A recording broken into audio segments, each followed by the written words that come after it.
આ જે સુરતની અંદર જે ફૂડ પોઈઝનિંગનો કેસ આવ્યા છે 4 અને જે પૂણા હોસ્પિટલની અંદર દાખલ કરવામાં આવ્યા છે, આ માહિતી મળતા તુરંત જ અમે આરોગ્ય વિભાગ સાથે જિલ્લા આરોગ્ય વિભાગ અને એસએમસીના ઉમરીકરજી અને ડૉક્ટર અનિલ સાથે મેં આ મિટિંગ કર્યું હતું.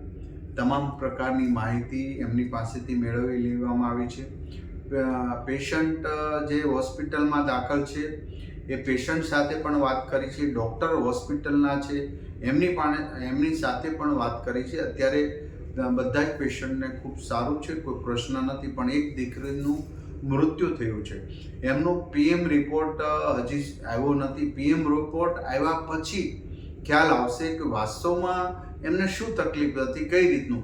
તો અત્યારે મારી પૂરી સુરત શહેરની ટીમ 9 ઝોનમાં તમામ રેસ્ટોરન્ટનું ચેકિંગ હાથ ધર્યું છે, સ્વચ્છતાનું હાથ ધર્યું છે.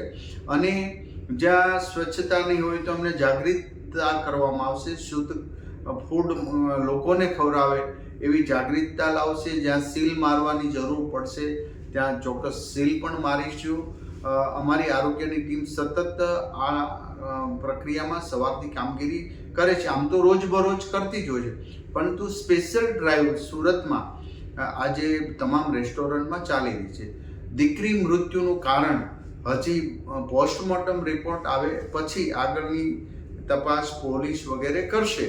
પરંતુ જો ફૂડ પોઈઝનિંગનું હશે અને હોટલવાળાના કંઈ પેલું હશે, ત્યારે હોટલ તો સીલ કરી છે, પરંતુ વાસ્તવમાં ફૂડ પોઈઝનિંગ શેનાથી થયું છે એક ચોક્કસ કારણ પીએમ રિપોર્ટ આવ્યા પછી આવશે. તો એ પ્રકારે અમારી આરોગ્યની ટીમ પોલીસને જાણ કરી અને એ દિશા તરફ આગળ વધશે.